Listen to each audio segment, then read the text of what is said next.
everyone, welcome back to my channel. I am kind of testing out this lighting situation. I'm using my ring light this time around, so I'm going to see what it's like. I know it's super bright. I try to use natural lighting, but it's just so much more difficult with my schedule, so I figured I would try this today, and it's been forever since I filmed a video, I know, but just recently, within the past however long it's been since I've filmed, it's just, everything's changed. You know, I got a new house, I did start a new job, and I'm working full-time, but I'm also commuting an hour and sometimes an hour and a half away. So by the time I get home, first of all, it's super dark, and I'm just exhausted. And I just got married a couple months ago, if you don't know that. So I'm trying to spend as much time as I can with my husband when I come home, because I don't see him a lot either. Because if you don't know, I am a police officer's wife, so that's difficult in and of itself. So that's why I've just been MIA for a while, but I'm gonna see how it feels to come back. I do still do Instagram. I'll put my Instagram name on the screen, but I do that more frequently just because it's easier. It's still really difficult to get that done just because, like I said, my schedule, and I can't even have my phone at work, so I can't just like post while I'm at work. So I have to like schedule it, and like I said, by the time I get home, I'm exhausted. I'm not going to do it while I'm in the car. So yeah, it's just difficult, but I'm going to try to get better and see how it feels. But yeah, and my channel also kind of changed, so that's why I was worried to come back, because I used to post a lot of like workout videos. I still will probably do that if I get enough footage to make a whole video. But lately I've been getting into different things. Like I have a home, so I'm kind of getting more into that like lifestyle channel and account type deal. Like my Instagram account is kind of a mix of things now.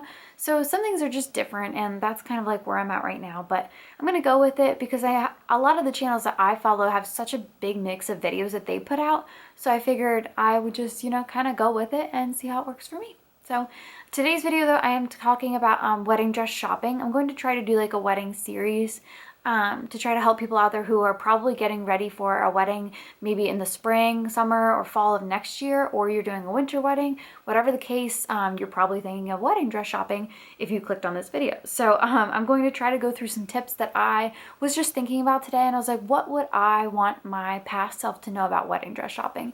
And I just jotted down some notes here, so if you're wondering why I'm looking down, that's what I'm looking at. But I just thought that this would be fun to kind of share my experience.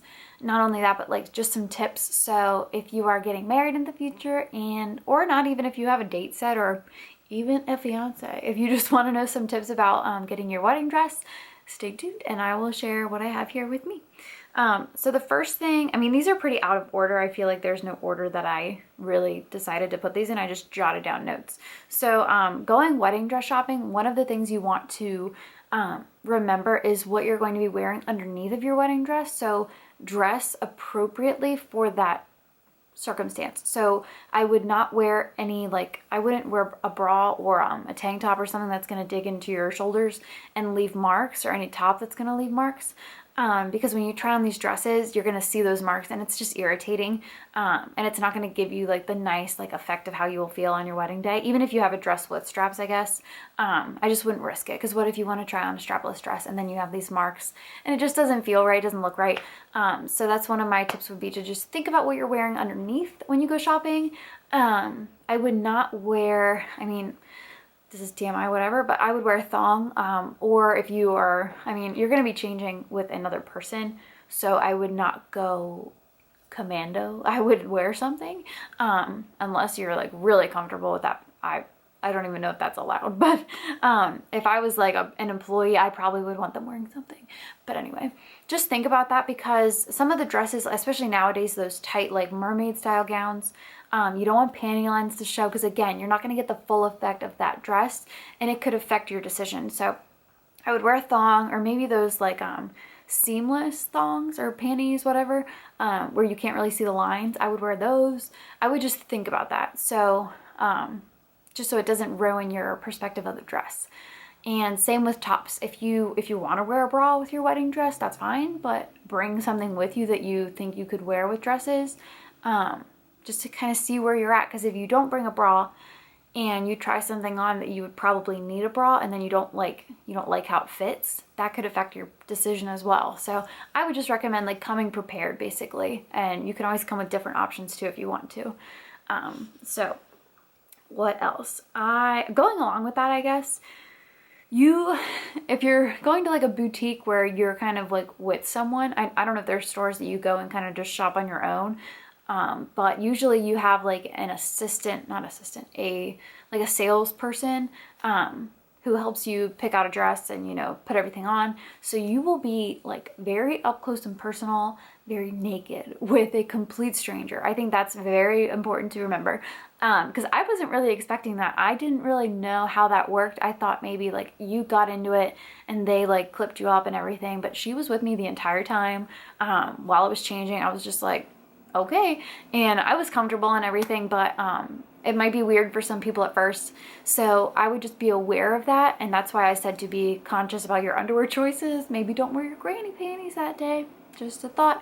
But I would definitely be cognizant of that you will be pretty much naked with a stranger. I'm sure if you were like, I'm not comfortable with this, they would let you kind of have your privacy, but I mean, they're the ones that are going to help you like really get into that dress, because especially my dress was like a ball gown, and it was very princessy. So if I was trying to get into that on my own, I would have had so many issues. So I was glad that they helped me. But yes, I would just be aware that you are going to be probably naked with a stranger, and just be prepared for that. That's just something I kind of wish I knew ahead of time, but yes. So another tip I would say is to go in open-minded. I went into wedding dress shopping wanting a very specific dress, a very specific style. I was open-minded, obviously, because I got a dress that I didn't even think that I would ever get. But I kind of went into it like, when they ask you what you typically like or what you save on Pinterest, like that type of thing, the dresses that I was saving looked nothing like the dress that I bought. So I'm glad that I was open-minded enough to try on other dresses. And what's funny is I was trying on like dress after dress that we picked out based on what I told her I wanted at first. And like when I was shopping around, we were looking at dresses, I like touched one and I was like, oh, that's really pretty. And it was a ball gown. I did not want a ball gown. I was like, oh, that's really pretty. And then we didn't like take that one. Went back, tried on dress after dress, and we were just like, I don't really like feel like anything is the one. And she was like, I'll be right back. And she went and grabbed that dress, and she was like, just try it on. I put it on, and it was immediately, I knew that was the dress. It was beautiful. And that was the first dress that gave me like a reaction, you know, and that was beautiful. And it ended up being the dress that I got married in. So they know what they're doing, and just be open, especially because they see so many different body types and so many types of people that come in and out. And I think that they know what they're doing, and they might know what would look good on you before you even know what looks good on you. So I would just say go in open-minded. You might want something very specific, and that's totally okay, but be open-minded just in case something comes along that you would not have expected. Another thing this is difficult, but do not look at dresses that are way outside of your price range. And I say way outside because my dress was like a few $100s outside of my price range, which I don't think that is necessarily too much more because of what it was. But like I had a range, and I was like, I've never bought a wedding dress, I don't know. And I didn't know what they cost typically. I mean, my mom got married years and years and years ago, so she didn't know either. So we kind of just went into it like, this is what we want to spend, and the dress that we found wasn't that much more. But we definitely did not look at dresses that were like thousands of dollars out of my price range, because why would you even look at them? Of course they're going to be beautiful because they're thousands of dollars, and you're going to want that dress. So if you can't afford it, I would not even look at it. You're going to find a dress no matter what. Like no matter what price range, there are things out there, and there are beautiful dresses. There are dresses that are thousands of dollars that don't look as good as a dress that's a couple $100s. I've seen that happen. So I would just make sure that you are sticking to around your budget, and be realistic about the range that you want to spend. Don't say that you can afford a $10,000 dress if you can't afford a $10,000 dress. You don't want to go in debt for that dress that you wear one day. I'm all about like going all out, but not to that extent. If you're unsure about the dress that you think that you like in the store, sleep on it. I did not sleep on my dress because I knew 100% that that's the one I wanted. But later I I just had all this doubt running through my head, and I'm sure other girls can attest to this, that you go home and you're looking at Pinterest and you're like, oh my God, like, did I pick the right dress? This dress is beautiful too. What if that one looks better on me? And you just go crazy. And that's a tip that I did not write down, but do not, once you pick the dress and you buy it, do not go on Pinterest. Do not go and look at pictures of wedding dresses, and just be done with it. Like, be confident in your choice. It's meant to be, it's done. Because that was the biggest mistake. And Pinterest, like, it keeps putting ads up, like, it thinks that you want to see. So it did that without me trying, but it's still so stressful. So just try not to look at dresses after you pick one. But where was I going with that? I don't recall. But yeah, sleep on it. If you're trying on a dress and you're like, do not just go for it because you want to get a dress. I would wait. And it's so weird because when people were telling me, like, you'll know when you see the dress, I was like, yeah, I'm not really feeling this. Like, I tried on dress after dress and they were beautiful, but I was like, when do I know it's the one, you know? And you truly do, like, get that crazy feeling like this is it. So I would just, if you don't feel 100%, then sleep on it. And if the next day you still want it, then sure, go back and see how it feels again. And you know, you have plenty of time. I would not waste the salesperson's time per se. I wouldn't go back day after day and try on dresses. Like, I think that's a little rude. But if you're not sure, then I would not just jump the gun, because it's a big purchase. I would not go to too many stores or too many boutiques wherever you're going. Luckily, I found my dress the first time I went shopping at the first store we went to, and I'm so happy about that, because I think it's the same type of thing with Pinterest. Like, if you go to all these different stores and try on all these different dresses, I think it's going to overwhelm you. So try to keep it, you know, pretty tight-knit with what you try on and where you go, because I think it's just going to overwhelm you, and you're going to be thinking about all these different dresses that it could have been, and then you're just going to get stressed out. You don't want to just pick a dress to pick a dress, but don't overwhelm yourself, I'd say. Let's see. So what I tried to do when I went dress shopping was I did my hair and my makeup the way I would kind of see it being on my wedding day. I didn't do it super dramatic as far as makeup goes, but I did my makeup. I would not go with no makeup on if you typically wear makeup, or if you want to wear makeup on your wedding day, because it's going to help give you like the full effect. And I did my hair the way I foresaw it being on my wedding day. I like curled it and did it up a little bit. Just to give yourself the full effect, like I said. If you go with, like, you know, messy hair and like no makeup, if you typically wear makeup, if you don't, then it's fine, and you put on these beautiful dresses but you don't feel beautiful, it could be because you're just not done up the way you usually are. So I just think it makes sense to kind of put yourself together, make yourself feel really pretty, so that when you're trying on these dresses, you know, you feel like you would on your wedding day. So it just, like I said, it gives you the full effect, so you can really judge, you know, is this the dress that I could see myself getting married in? If you can, I didn't get to do this, but if you can, if you're planning on tanning for your wedding, maybe do some self-tanner. I mean, be very careful, because obviously you're trying on like white, off-white dresses, whatever the case may be. Be careful with that, but maybe you do some self-tanner a couple days before or something, just so you have a little bit of color. Because again, if you're trying on white dresses or ivory, sometimes it just washes you out if you don't have any color. That was one thing I remember being like, oh, I wish I was a little tanner for this. But that's something you could do. And usually you do this when you go to get your dress fitting. But I mean, if you already have these things, I would take them with you when you go trying dresses on, is jewelry, shoes, headpieces, veil, if you have these things. If you don't have them yet because you're waiting for the dress, that totally makes sense. But if you have something like a hand-me-down or an antique, or something that you've always wanted to wear on your wedding day and you have it, bring that with you just so you can kind of match it to the dress. What did I buy first? I think I had my jewelry first. I didn't take it with me, but if I had something like that, like if I had shoes that I just knew I wanted for my wedding, I would bring them with me to make sure it matches the dress. I hope that makes sense. But I wouldn't say that you have to. They will absolutely tell you when you go for your fitting to bring those things. If they don't, then that doesn't make any sense. But I would bring those things with you because you want to see what it all looks like put together. Let's see. So this is going to be a little bit of a controversial tip, I suppose, but I only brought my mom with me, and I recommend only bringing one person.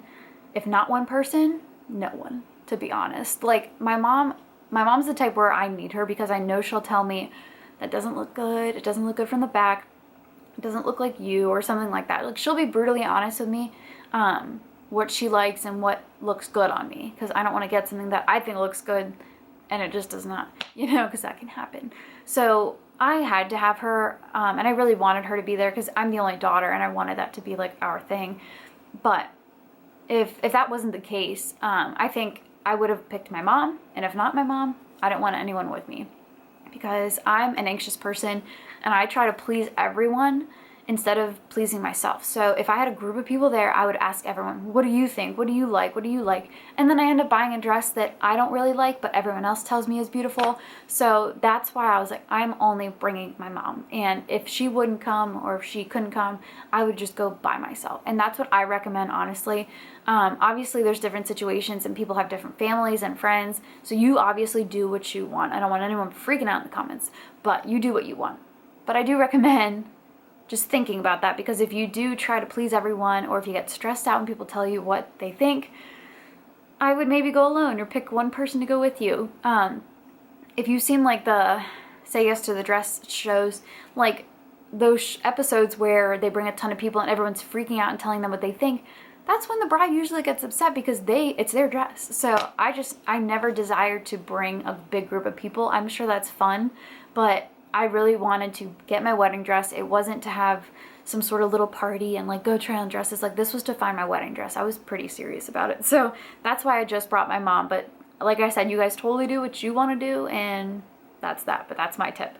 I would check policies before you buy the dress, like return policies, or, you know, whatever policies they have.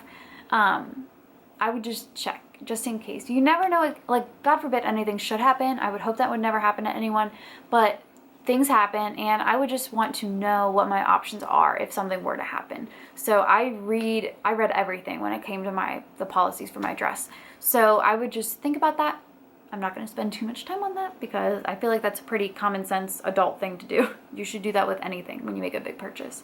The last thing is that I would check with the store for any discounts that you could receive for buying your dress at that store, whether it's for tuxes or dress preservation. My store that I went to, which if anyone is in the like DC, Maryland, Virginia area, Posh Bridal, I think there's another one actually, but the Posh Bridal in Frederick, Maryland is where I got my dress, and it was absolutely beautiful. Oh, the most beautiful dress ever in the history of the world. But the people there were so nice. The seamstress that did the alterations was the nicest girl I've ever met, and like the way that she made me feel when I put on my dress, I felt beautiful because of her and how the things that she did to tweak it. But anyway, what was I going? Oh, they do a dress preservation discount. So if I want to take my dress back to them to do the dress preservation, I get a discount off of that. And they did do tux discounts, but we didn't get the tuxes there, and they do bridesmaids dress discounts. So if you want to, I mean, that's a way for you to save some money, or help your friends that are going to be in the wedding save some money. So I would just think about that, and maybe you can get shoes or jewelry on discounted prices because you bought your dress there. So maybe ask about that, because that could be a slight perk for buying your dress there. So that's what I would do. I would check into discounts, and maybe like if you could bring your bridesmaids there to get dresses, it just saves a lot of time, and you kind of know what the store is like, you know the vibe, you know the salespeople. It would just be perfect if you could get everything in one place, especially if you get a discount. So I would just check into that. I don't think it's a deal breaker, but I would check into it at least if you're going to go there anyway and spend some time there. So those are my tips for wedding dress shopping. I hope that helped you guys at least start thinking about certain things if you're going shopping soon, just to kind of prepare you for certain things to expect. If you have any questions about going wedding dress shopping, or dresses in general, or weddings in general, I want to do like a little series like this. So I didn't get to like document the process up to the wedding as much, because I had just gotten this new job and we were moving, and it just didn't make sense. I did do like a haul, I think. But if you want to see anything regarding the wedding, please let me know. I might post the wedding video if you guys want to see it. Let me know in the comments, and I hope you enjoyed, and I hope you are happy that I am back. And like I said, follow my Instagram, because I post a lot more often there. So if you want to see more like regular things, let me know. And I also have wedding pictures up there too. So I hope you guys enjoyed. I probably should have sat closer to the camera for this video. I am sorry. That's okay though. But I hope you guys enjoyed, and I will see you in the next video, and have a great day. Bye.